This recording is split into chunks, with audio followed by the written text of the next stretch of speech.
విక్రమ్ పర్సులో ఫోటో చూసి తానే చిట్టి అని తెలుసుకుని విక్రమ్తో ఆడుకుంటున్న రాధ. అసలు ఇదంతా ఎలా జరిగిందనేది వీడియోని స్కిప్ చేయకుండా చివరి వరకు చూడండి. నువ్వు లేక నేను లేను అప్కమింగ్ ఎపిసోడ్స్లో ఏం జరగబోతుందో ముందుగా తెలుసుకోవాలి అనుకుంటే వీడియోని లైక్ చేసి ఛానల్ని సబ్స్క్రైబ్ చేసుకుని పక్కనే ఉన్న బెల్ సింబల్లో ఆల్ పై క్లిక్ చేయండి. చిట్టి రాధా ఇద్దరు ఒక్కరేనని విక్రమ్ కృష్ణ తెలుసుకోవాలి అని మీరు కూడా కోరుకుంటే కామెంట్లో ఎస్ అని టైప్ చేయండి. మొత్తం మీద చూసుకున్నట్లయితే కనుక విక్రమ్ కృష్ణ అన్న మాటకు ఇంకా రాధ అయితే తన పోలీస్ స్టేషన్ దగ్గరే కదా రాధ టీ కొట్టు, ఇంకా టీ కొట్టు దగ్గరికి తీసుకువెళ్ళమని గొడవ చేయడంతో ఇంకా విక్రమ్ తప్పక మనసొప్పక ఇంకా రాధనైతే తీసుకుని అక్కడికి వెళ్తాడు. తీరా మోస అక్కడికి వెళ్ళేసరికి వేరే వాడు ఇడ్లీ బండి పెట్టి మరి రాధని ఇబ్బంది పెట్టడంతో కానిస్టేబుల్తో సహా వచ్చి రాధ వాళ్ళని ఖాళీ చేయించడానికి నానా ప్రయత్నాలు చేస్తుంది. ఇంకా మొత్తానికైతే ఖాళీ చేసి రాధ టీ షాపు ఓపెన్ చేస్తుంది. రాధమ్మ వచ్చేసింది. ఇంకా టీ షాప్లో టీ తాగితే అమృతంలా ఉంటుంది. సార్ మీకు తీసుకురమ్మంటారా అని చెప్పాను, కానీ నాకేం వద్దు సాంబయ్య. ఇంతకీ నేను చెప్పిన చిట్టిని వెతుకుతున్నారా? చిట్టి ఎక్కడున్నా నాకు తెలియాలి. చిట్టి జాడ నాకు ఖచ్చితంగా తెలిసి తీరాలి అనగానే తెలుస్తుంది సార్, ఖచ్చితంగా తెలుస్తుంది అని చెప్పి ఇంకా చెప్తారు. ఎందుకంటే ఫోటోని కానిస్టేబుల్కి ఇచ్చారు కదా, ఇవ్వడంతో వాళ్ళిద్దరూ బయటికి వెళ్తూ బాబాయ్ అని పిలుస్తుంది చిట్టి. అదే రాధ పిలవడంతో ఏంటమ్మా రాధా అనగాని ఎక్కడికో వెళ్తున్నట్టున్నారు. అవునమ్మా రాధా, విక్రమ్ కృష్ణ గారు చిట్టిని వెతకమని పంపిస్తున్నారు. ఆ చిట్టి ఎవరో ఎక్కడుందో తెలియదు, కానీ చిట్టి కోసం విక్రమ్ కృష్ణ గారు చాలా ఆరాటపడుతున్నారు అనగానే అవును, ఆ చిట్టి ఎవరో ఏంటో నేను చూడలేదు. అదేంటమ్మా చిట్టి ఫోటోని చూడలేదా? ఇంటి దగ్గర రామచంద్ర గారి రూమ్లో పెద్ద ఫోటో ఉంటుంది చిట్టిది, నువ్వెప్పుడూ చూడలేదమ్మా అని చెప్పాను. కానీ లేదు బాబాయ్, మొన్న చూద్దాము అనుకున్నాను, కానీ గ్లాస్ పగిలిపోయి నా చెయ్యి కట్ అవ్వడంతో ఇంకా నేను ఫోటోని చూడలేదు బాబాయ్. అసలు ఆ చిట్టి ఎలా ఉంటుంది బాబాయ్? ఒక్కసారి ఫోటో చూపించు బాబాయ్ అనగానే అవును చూడలేదమ్మా, చూపిస్తానంటూ పాకెట్లో ఉన్న ఫోటోని కాస్త తీసి చూపిద్దామని ఇలా చేతికిద్దామనుకునే లోపే ఈ లోపు స్టేషన్ బయటికి వచ్చి విక్రమ్ కృష్ణ పిలుస్తాడు. పిలవడంతో సార్ పిలుస్తున్నారమ్మా, ఇప్పుడే వస్తాను అని గబగబా మళ్ళీ ఆ ఫోటోని పాకెట్లో పెట్టుకుని ఇంకా విక్రమ్ కృష్ణ దగ్గరికి వెళ్తారు. మీకేం చెప్పాను, ఏం చేస్తున్నారు? అక్కడ రాధతో ఉండి ముచ్చట్లు ఆడుతున్నారా, టైం వేస్ట్ చేస్తున్నారా అనగాని లేదు సార్, మేము బయటికి వెళ్తుంటే రాధమ్మే టీ తాగి వెళ్ళమని చెప్పింది. ఏంటయ్యా టీ ఎప్పుడు చూసినా టీ తాగమనే చెప్తూ ఉంటారు వాళ్ళు. ఎక్కడికి వెళ్ళినా టీ తాగేసి వెళ్ళాలా, ఎక్కడికి వచ్చినా టీ తాగేసి రావాలా? ఈ టీ గోలేటో సరే, తొందరగా తాగేసి వెళ్ళండి. ఆ చిట్టి ఫోటో మాత్రం ఎట్టి పరిస్థితుల్లో మిస్ కావద్దు. చిట్టి ఎక్కడుందో తెలుసుకొని తీరాలి. నా చిట్టిని నాకు తీసుకొచ్చి నా కళ్ళ ముందు నిలబెట్టాలి అంటూ మాట్లాడేసరికి సరే సార్, ఖచ్చితంగా చిట్టిని తీసుకొచ్చి మీ కళ్ళ ముందు పెడతాం సార్ అని చెప్పి ఇంకా వాళ్ళు టీ తాగేసి వెళ్ళిపోతారు. ఏంటి బాబాయ్, ఏంటి సార్ చాలా ఫైర్ మీద ఉన్నారు? ఏముందమ్మా, చెప్పాను కదా చిట్టి గురించి అని. దొరుకుతుందిలే బాబాయ్, ఖచ్చితంగా దొరుకుతుంది అని రాధ చెప్పడంతో అక్కడి నుంచి కాస్త వెళ్ళిపోతారు వాళ్ళు. వెళ్ళిపోయేసరికి రాధ టీ అమ్ముకుంటూ ఉండగానే సాయంత్రం అయిపోతుందో అయ్యిందా నీ టీ కొట్టు దుకాణం అయితే ఇంటికి వెళ్దాము అని చెప్పి విక్రమ్ కృష్ణ వస్తాడు. ఎందుకంటే ఒకవేళ విక్రమ్ కృష్ణ వెళ్ళిపోతే ఇంటి దగ్గర వాళ్ళమ్మ చెప్తుంది మళ్ళీ వెనక్కి వెళ్ళమని. పైగా వాళ్ళమ్మ ఫోన్ చేసి రే, నువ్వు వచ్చేటప్పుడు రాధను కనుక తీసుకురాలేదనుకో, నిన్ను మళ్ళీ వెనక్కి పంపించి మరీ రాధని తీసుకొచ్చేటట్టు చేస్తాను అని సునంద గట్టిగా ఫోన్లో వార్నింగ్ ఇచ్చేసరికి అది గుర్తు పెట్టుకుని పని కట్టుకుని మరీ టీ కొట్టు దగ్గరికి వచ్చి వెళ్దామా అని చెప్పాను. కానీ ఒక్క 5 నిమిషాలు సర్దేస్తాను అని గబగబా అవన్నీ సర్దేసి బయలుదేరుతుంది.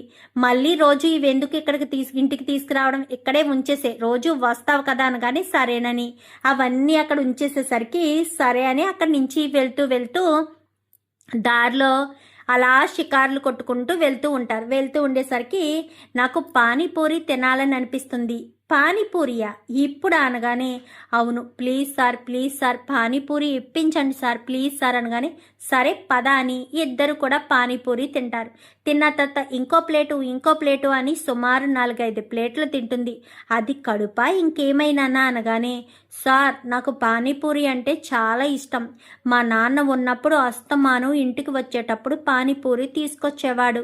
అందుకే పానీపూరి తినాలనుందని మిమ్మల్ని అడిగాను అనేసరికి, సరే ఉండు పానీపూరికి డబ్బులు ఇస్తాను అని చేయి కడుక్కుంటూ ఉండగా ముందుకు ఫ్రంట్కు వంగడంతో తన వ్యాలెట్ పైకి వచ్చేసరికి తీస్తుంది వ్యాలెట్ని తీసేసరికి, ఏం చేస్తున్నావు అనగానే, డబ్బులు ఇస్తున్నాను సార్ నేను ఇస్తాను ఇటు ఇవ్వు అంటూ తన చేతిలో ఉన్న వ్యాలెట్ని కాస్త లాక్కుని అందులోంచి డబ్బులిచ్చి ఆ వ్యాలెట్ జోబిలో పెట్టుకుందామనుకున్న సమయంలో కరెక్ట్గా విక్కీకి ఫోన్ వస్తుంది. ఫోన్ వచ్చేసరికి ఫోన్ మాట్లాడుతూ ఆ వ్యాలెట్ని జోబిలో పెట్టుకున్నాను అనుకునే జోబిలో పెట్టుకోవడం మానేసి వ్యాలెట్ని అలా వదిలేసేసరికి అది చూసి రాధ వ్యాలెట్ని పట్టుకుని తను చీర చెంగు జాటును దాచేస్తుంది వ్యాలెట్ని.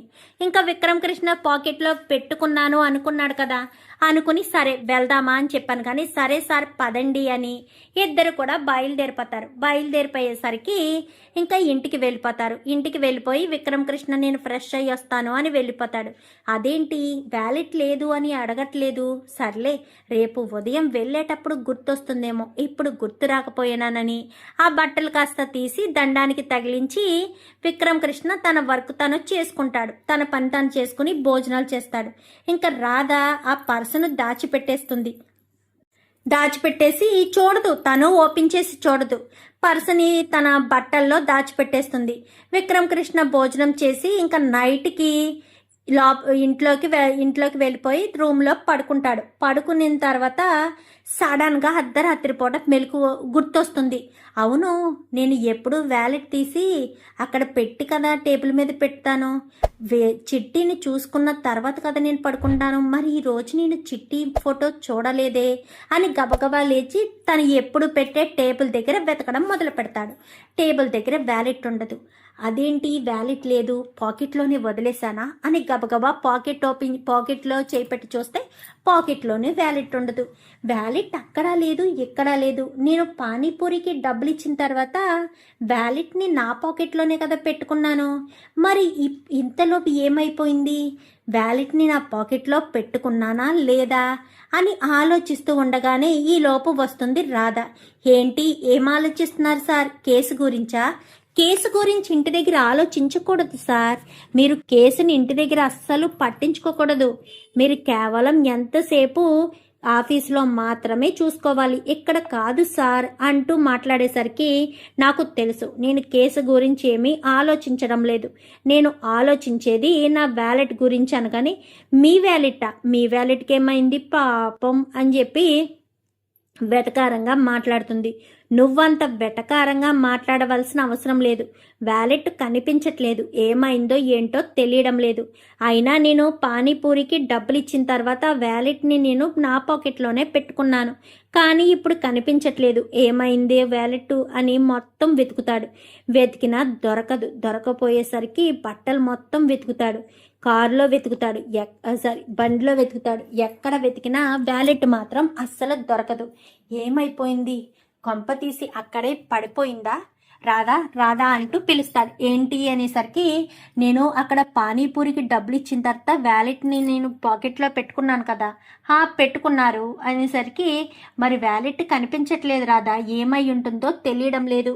అయ్యో కనిపించట్లేదా, అయ్యయ్యో ఎంత పని జరిగింది, వ్యాలెట్ కనిపించట్లేదా, సర్లేండి రేపొద్దుటి వెతుకుతా, పడుకోండి అని చెప్పాను. కానీ అందులో నా చిట్టి ఫోటో ఉంది, నా చిట్టిని చూడకుండా నేను నిద్రపోలేను, నా చిట్టి ఫోటో ఇక్కడెక్కడా లేదు, నా మరదల చిట్టి ఫోటో నా వ్యాలెట్లో మాత్రమే ఉంది, ఉన్న ఫోటోని సాంబయ్యకి ఇచ్చాను అని తను బాధపడుతూ పడుకుంటాడు. అయ్యో తన మరదల్ని చూడలేదని ఆయన ఎంతగానో బాధపడుతున్నారు. అవును ఇంతకీ ఆ చిట్టి ఎవరు, ఆ చిట్టి గురించి నేను తెలుసుకోలేదు, చూడలేదు కూడా, ఇంతకీ ఆ చిట్టి ఎవరో చూద్దామని విక్రమ్ కృష్ణ నిద్రపోయిన తర్వాత తను వ్యాలెట్ని దాచిపెట్టింది కదా, ఆ దాచిపెట్టిన దగ్గరికి వెళ్ళి పర్సు తీసి చూస్తుంది. చూసేసరికి ఒక్కసారిగా షాక్ అయిపోతుంది.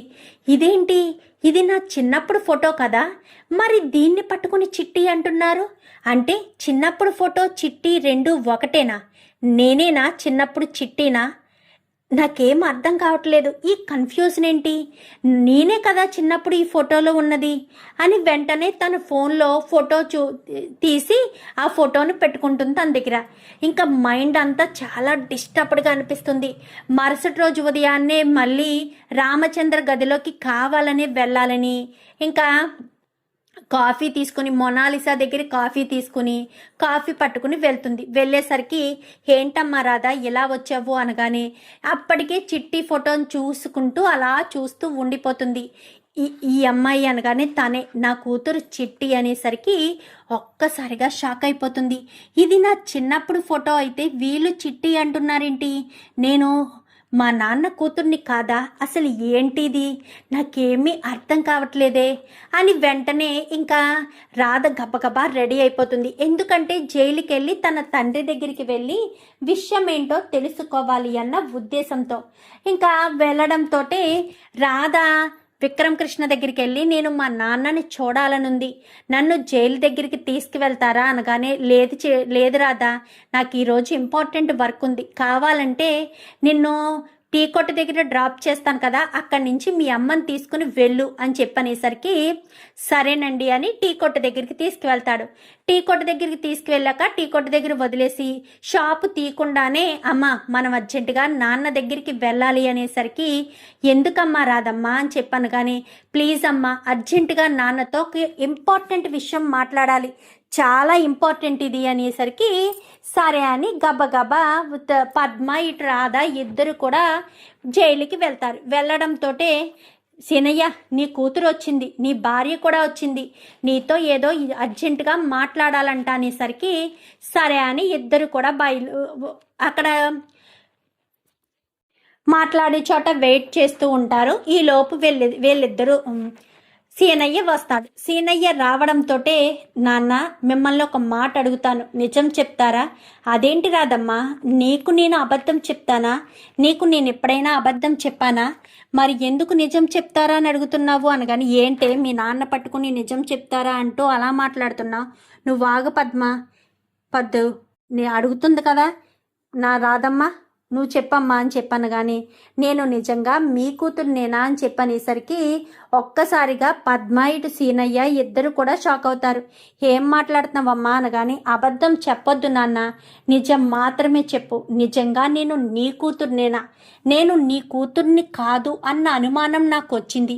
నేను నీ కూతుర్ని కాదు కదా, చెప్పు నాన్న, నేను నీ కూతుర్ని కాదు కదా అనగాని ఏంటే ఏం మాట్లాడుతున్నావే అనగాని ఒక్క నిమిషం నువ్వు ఉండమ్మా, నాన్న నాకు అబద్ధం చెప్పరని నా నమ్మకం, నాకు నిజం మాత్రమే కావాలి, చెప్పు నాన్న అని చెప్పనేసరికి అసలు నీకు ఆ అనుమానం ఎందుకు వచ్చిందమ్మా? ఎందుకా? విక్రమ్ కృష్ణ గారి పర్సులో నా ఫోటో ఉంది, తనే చిట్టి అని చెప్తున్నారు. అలాగే రామచంద్ర గారు గురూజీ రూమ్లో పెద్ద ఫోటో ఉంది, తన కూతురు ఫోటో, అది కూడా నా ఫోటోనే. మరి తన కూతురని చెప్తున్నారు, మరి నీ దగ్గర ఉన్నది కూడా నా ఫోటోనే, చిన్నప్పుడు నన్ను ఎత్తుకున్నప్పుడు ఫోటో. మరి ఈ 3 ఫోటోలు ఉన్నది ఒకరే అయినప్పుడు, ఆ ఒకరి చిట్టి అయినప్పుడు ఆ చిట్టిని నేనే కదా నాన్న, అంటే నేను నీ కూతుర్ని కాదనే కదా నాన్న అంటూ మాట్లాడేసరికి ఒక్కసారిగా షాక్ అవుతాడు సీనయ్య. అంటే అది అనేసరికి ఏం మాట్లాడుతున్నావా అనగానే ఒక్క నిమిషం అమ్మా పద్మమ్మ, నువ్వు సైలెంట్గా ఉండు, నేను మాట్లాడుతున్నాను కదా, నేను చెప్తాను. అవునమ్మా, నీకు వచ్చిన అనుమానం నిజమే, నువ్వే చిట్టివి, ఆ 3 ఫోటోలు ఉన్నది నువ్వే చిట్టివి, రాదమ్మవి అని చెప్పాను. కానీ అంటే వాళ్ళ ఇంటి వారసురాల్ని గురూజీ కూతుర్ని నేనేనా అని చెప్పాను. కానీ అవునమ్మా నువ్వే, చిన్నప్పుడు వాళ్ళ దగ్గర నుంచి తప్పిపోయి నా దగ్గరికి వచ్చావు, అప్పటి నుంచి నా కూతురులా పెంచుతున్నాను, నువ్వే వాళ్ళ ఇంటి వారసురాలివి అన్న విషయం నాకు తెలుసు. తెలిసినా నేను చెప్పలేకపోతున్నాను. ఎందుకంటే నీకు ఆ ఇంట్లో ప్రమాదం ఉంది. ఆ ప్రమాదం నిన్ను ఎక్కడ ప్రాణాలతో బ్రతకనివ్వదేమోనన్న భయంతోనే నేను చెప్పలేకపోతున్నాను. ఎవరు? దమయంతి గారా అనేసరికి అవును, ఆవిడే నీ ప్రాణాలు తీస్తుంది. నువ్వే చిట్టివి అన్న విషయం తెలిస్తే ఖచ్చితంగా నీ ప్రాణాలు తీస్తుందనగానే నా ప్రాణాలు తీయడానికి ఆవిడెవరు నాన్న? నేనే ఆ ఇంటి అసలైన వారసురాలిని అన్న విషయం ఖచ్చితంగా నేనే బయట పెడతాను. బయట పెట్టే సమయం వస్తుంది నాన్న, అప్పుడు చెప్తాను. అప్పటి వరకు నేనెవరినన్న విషయం ఎవరికీ చెప్పను అంటూ రాధ ఇంటికి వెళ్ళిపోతుంది. ఇంటికి వెళ్ళిపోయిన తర్వాత ఇంకా విక్రమ్ కృష్ణకి ఫోన్ చేసి మీ వ్యాలెట్ దొరికింది అనేసరికి ఎక్కడుంది అనగానే ఇంట్లోనే ఉంది అని చెప్తుంది. చెప్పడంతో ఆదరబాదరగా ఇంటికి వచ్చేస్తాడు విక్రమ్ కృష్ణ. ఇంటికి రావడంతో ఇంటికి వచ్చిన తర్వాత తన వ్యాలెట్లో ఉన్న చిట్టి ఫోటో చూసి, చిట్టి నిన్ను చూసి ఎంతకాలం రాత్రనగా చూశాను, ఇప్పటి వరకు నీ ఫోటో చూడలేదు, నువ్వు ఏమైపోయావా, నీ ఫోటో చూడకుండా నిన్ను చూడకుండా అస్సలు ఉండలేను అంటూ ప్రేమ చూపిస్తూ ఉంటాడు. అదంతా చూసి రాధ అలా ఆశ్చర్యపోతుంది. ఏంటి రాధ అలా చూస్తున్నావు? మీకు చిట్టి అంటే అంత ఇష్టమా అనగానే ప్రాణం, నాకు చిట్టి అంటే చాలా ఇష్టం. చిట్టిని నేను ప్రేమిస్తున్నాను. చిట్టిని పెళ్లి చేసుకోవాలి అన్న ఒకే ఒక్క కారణం చేతే ప్రియ పెళ్లి నుంచి తప్పించుకోవాలి అన్న ప్రాసెస్లో నీ మెడలో 1 year అగ్రిమెంట్ పేరుతో తాళి కట్టాను అనగానే మన మధ్య అగ్రిమెంట్లు ఏంటి బావా? నువ్వు నేను బావ మరదళ్ళము, ఇంకా మన మధ్య అగ్రిమెంట్లు ఏమీ ఉండవు. నేను నీ మరదల్ని అన్న విషయం నీకు ఖచ్చితంగా చెప్తాను. 365 రోజు నేనే నీ మరదల్ని అన్న విషయం నీకు చెప్పి ఆ చిట్టిని నేనేనన్న నిజాన్ని రివీల్ చేస్తాను అంటూ రాధ చెప్పి మనసులో అనుకుంటుంది. ఏంటి రాధా ఏం ఆలోచిస్తున్నావు అనగానే ఏమీ లేదు అని చెప్పి ఇంకా అక్కడి నుంచి కాస్త రాధ విక్కీ మీద కొంచెం ప్రేమను చూపిస్తుంది. తన తండ్రి మీద కూడా చాలా కన్సర్న్ చూపిస్తుంది. ఎందుకంటే రామచంద్ర తన తండ్రే కదా. ప్రతిసారి తండ్రి దగ్గరికి వెళ్ళడం, నీ ఒళ్ళో పడుకోవాలనుంది, మిమ్మల్ని గురూజీ అని కాకుండా నాన్న అని పిలుస్తాను నా తృప్తి కోసం ప్లీజ్ అనేసరికి ఎప్పుడు కూడా నాన్న అని పిలుస్తానన్నా వద్దనే రామచంద్ర అప్పుడు నాన్న అని పిలుస్తానంటే మాత్రం అస్సలు వద్దనడు. ఇంకా ఆ క్షణం నుంచి కూడా నాన్న అంటూ పిలుస్తూ ఎంతో సంతోషంగా ఇంకా వాళ్ళతో మాట్లాడుతూ ఉంటుంది. ప్రతి క్షణం ఇంకా వాళ్ళ కోసం ఆరాటపడుతూ వాళ్ళతో సంతోషంగా ఉండేసరికి అదంతా చూసి ఇంకా తట్టుకోలేకపోతుంది దమయంతి. అయితే ఏంటి రోజు రోజుకి ఇంకా దగ్గరైపోతుంది, తనని ఇంటి నుంచి బయటికి పంపించేయాలన్న ఆలోచనతోనే కదా నేను ఉన్నాను, మరి తను ఇంట్లో వాళ్ళకి ఎంత దగ్గరైపోవడం ఏంటి అని అనుకుంటూ ఉంటుంది. ఇంకా విక్రమ్ కృష్ణని ఒక ఆట ఆడుకుంటుంది. ప్రతిసారి కూడా విక్రమ్ కృష్ణ ఏదో ఒక రకంగా రాధకు దొరకడంతో రాధ విక్రమ్ కృష్ణతో ఒక ఆట ఆడుకోవడం ఇలానే జరుగుతూ ఉంటుంది. సొంత బావే కదా, బావని తెలిసాక మరీ ఎక్కువగా ఆడుకోవడం చూసేసరికి ఏంటిది ఇలా నాతో ఈ రకంగా ఉంటుంది, ఎప్పుడు రాధ ఈ రకంగా ఉండేది కాదు కదా, నాతో ఎంత క్లోజ్నెస్గా ఉంటుంది ఏంటి అని అనుకుంటూ ఉండగానే ఇంకా వీళ్ళిద్దరినీ చూసిన ఏకలింగం ఏంటమ్మా చెల్లి నువ్వు విక్కీని ప్రేమిస్తున్నావు కదా అని చెప్పాను. కానీ అన్నయ్య, నేను నిన్ను అన్నయ్య అని మనస్ఫూర్తిగా పిలిచాను.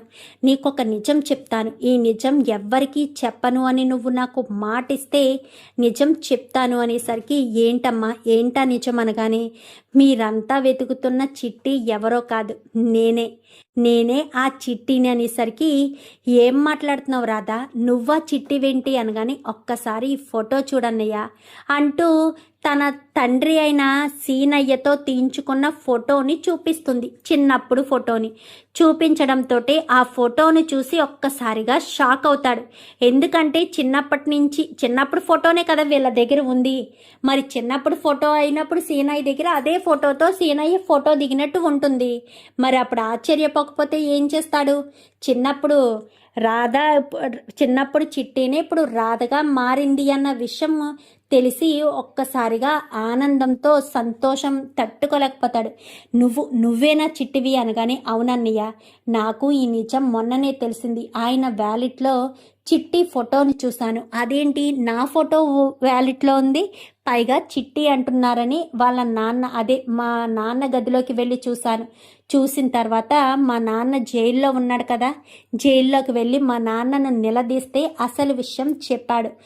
ఆ రోజు నీటిలో కొట్టుకుని నేను ఒడ్డుకు వచ్చేసానంట. నా గతాన్ని కూడా నేను చెప్పలేని పరిస్థితిలో ఉన్నానంట. అప్పుడే నాకు రాధనే పేరు పెట్టి తన సొంత కూతుర్లా చూసుకున్నానని, ఎప్పుడైతే రామచంద్ర గారు తన కూతుర్ని దూరం చేసుకున్నాను అని చెప్పారో ఆ రోజే నేనే రాధను చిట్టిని అన్న విషయం తెలిసిందని, కానీ నిజాన్ని బయట పెడితే ఆ దమయంతి ఎక్కడ నా ప్రాణాలు తీసేస్తుందేమోనన్న భయంతోనే మా నాన్న చెప్పలేదని చెప్పుకొచ్చాడు అనగానే, దమయంతి ఎందుకు నీ ప్రాణాలు తీయాలని చూస్తుంది? ఎందుకంటే చిన్నప్పుడు కూడా నన్ను ఆ ఇంటి నుంచి దూరం చేసింది దమయంతి గారేనంట అంటూ చెప్పేసేసరికి నమ్మలేకపోతున్నానమ్మా. కానీ ఒకందుకు మాత్రం చాలా సంతోషంగా ఉంది. వాడు ఎవరినైతే పెళ్లి చేసుకోవాలని నిన్ను అగ్రిమెంట్ పెళ్లి చేసుకున్నాడో నువ్వే వాడి చిట్టివి అన్న విషయం తెలిసింది అనేసరికి, ఈ విషయం ఇప్పుడే వాడికి చెప్పేస్తాను అని చెప్పి ఆతృతగా వెళ్ళబోతూ ఉండగా, ఏంటన్నయ్య ఈ చెల్లెల మీద ప్రామిస్ చేశావు, ఈ చెల్లెల మాట కాదని ప్రామిస్ని బ్రేక్ చేసి వెళ్ళి నిజం చెప్పేస్తావా? చెప్తానన్నయ్య, 365 రోజు చెప్తాను. నేనే మీ చిట్టిని, మీ మరదలు చిట్టిని. రాధా చిట్టి వేరు కాదు, ఇద్దరు ఒక్కటే అన్న విషయం ఆ రోజు చెప్తాను అంటూ మాట్లాడేసరికి, ఏంటమ్మా నువ్వు కూడా రివెంజ్ ప్లాన్ చేస్తున్నావా? లేదన్నయ్య, రివెంజ్ ప్లాన్ చేయట్లేదు. ఈ కొన్ని రోజుల్లో ఈయనను ఒక ఆట ఆడుకుంటాను. నన్ను ఎంతగానో బాధ పెడుతూ ఏదో ఒకటి అంటూ ఉంటారు కదా, నాకు కూడా ఇలాంటి అవకాశం రాదు. వన్స్ నేను మరదల్ని అన్న విషయం తెలిసిపోతే ఆయన నాతో ఎంతో ప్రేమగా ఉంటారు. అప్పుడు మా ఇద్దరి మధ్య ఇలాంటి గిల్లి కజ్జాలు ఉండవు. ఇలాంటి గిల్లి కజ్జాలు ఉండాలి అంటే ఖచ్చితంగా నిజం బయట పెట్టకూడదన్నయ్య. కొన్ని రోజులు ఓపిక పట్టు. అన్నీ తెలిసినా కానీ సైలెంట్గా నవ్వుకుంటూ ఉండు. నాకు ఆ బావకి మధ్య జరుగుతున్న గిల్లి కజ్జాలు పోర్ని ఎంజాయ్ చేస్తూ ఉండన్నయ్య అని చెప్పనేసరికి, చాలా సంతోషంగా ఉందమ్మ చిట్టి. నువ్వే రాధా చిట్టి ఇద్దరు ఒక్కరేనన్న విషయం తెలిసాక నాకు అసలు చాలా హ్యాపీగా అనిపిస్తుంది. నువ్వు నిజంగా మా వాళ్ళ లైఫ్లోకి రావడం అదృష్టం. మీ ఇద్దరు బావామర్దలు కాబట్టే ఆ డెస్టినీ, ఆ విధి మీ ఇద్దరిని ఇలా కలిపింది, బంధంతో ముడివేసింది. ఈ అగ్రిమెంట్ మ్యారేజ్ కూడా క్లియర్ అయిపోతుందిలే. ఎన్ని రోజులు, సంవత్సరం తిరిగేసరికి 365 రోజు వచ్చేస్తుంది. అప్పుడు నువ్వే నిజాన్ని చెప్పేస్తావు కదా, నేనే నీ మరదలు చిట్టినని అని చెప్పనేసరికి, అవునన్నయ్య, అప్పటి వరకు ఆయన నా మీద చూపిస్తున్న ప్రేమ, నేనే చిట్టినని తెలియక నా మీదే కోపడ్డం, నా మీదే ప్రేమ చూపించడం, నా కోసమే తల్లడిల్లిపోవడం, ఇదంతా నాకు చూడాలనుందన్నయ్య అంటూ ఎంతో సంతోషంగా సంబరంగా చెప్తూ ఉంటుంది చిట్టి. అయితే ఇదంతా విన్న ఏకలింగం ఎంతగానో సంబరపడతాడు. కానీ ఈ విషయాన్ని ఎవరికీ చెప్పడు. పద్మమ్మ కూడా నిజం తెలిసిపోయింది కదా, పద్మమ్మ కూడా నిజాన్ని చెప్పదు. ఇంకా సీనయ్య అయితే, నేనైతే నిజం చెప్పేశాను, ఇక మీదట నా ప్రాణాలు ఏమైనా కానీ ఎలాంటి ఇబ్బంది లేదు అని ఎంతో సంతోషంగా సీనయ్య ఉంటాడు. ఇంకా రాధ మాత్రం విక్కీతో ఒక రకంగా ఆడుకోదు. టామ్ అండ్ జెర్రీ వారికి ఇంకా అడ్డు అదుపు లేనట్టుగా వాళ్ళిద్దరికీ గిల్లి కజ్జాలు, టామ్ అండ్ జెర్రీ వాళ్ళు ఎప్పటికప్పుడు వాళ్ళిద్దరి మధ్య చిలిపి సరదాలు, చిలిపి ప్రేమలు జరుగుతూనే ఉంటాయి. ఒక్కరోజు కూడా రాధతో గొడవ పడకుండా విక్కీ అస్సలు ఉండలేకపోతాడు. ఎందుకంటే వాళ్ళిద్దరి మధ్య బాండింగ్ అంతలా పెరిగిపోతుంది కాబట్టి. చూద్దాం మరి విక్కీ, మరి రాధ చిట్టి ఇద్దరు ఒక్కరేనన్న విషయం ఎప్పటి వరకు తెలుసుకుంటాడు, ఎప్పటికి తెలుసుకుని రాధతో విక్కీ సంతోషంగా ఉంటాడు, వాళ్ళిద్దరి మధ్య ఎప్పుడు ప్రేమ మొదలవుతుంది, ఇదంతా కూడా రాబోయే ఎపిసోడ్స్లో చూసి తెలుసుకునేద్దాం. మా వీడియో కనుక మీకు నచ్చినట్లయితే వెంటనే లైక్ చేసి మా ఛానల్ని సబ్స్క్రైబ్ చేసుకుని పక్కనే ఉన్న బెల్ సింబల్లో ఆల్ పై క్లిక్ చేయండి. Thank you for watching.